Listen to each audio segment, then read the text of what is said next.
ఎన్నికల ముందు ఇచ్చిన వరాలు వరుసగా అమల్లోకి తీసుకొచ్చే ప్రయత్నం చేస్తున్నారు చంద్రబాబు గారు.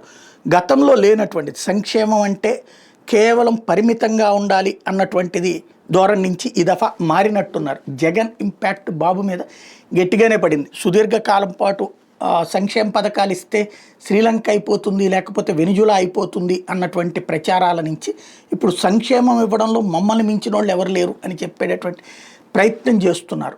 అందులో భాగంగా ఇప్పటికే పింఛన్లు 1000 రూపాయలు పెంచడం ఒక ఎత్తు అయితే, తాజాగా అన్నదాత సుఖీభవ నిధులు ఇంకొక ఎత్తు అయితే, నేతన్నలకి సబ్సిడీ కింద కరెంటు ఒకటి, అట్లాగే ఈ నెలలోనే బస్సు ఉచితంగా ఏర్పాటు చేయబోతున్నారు.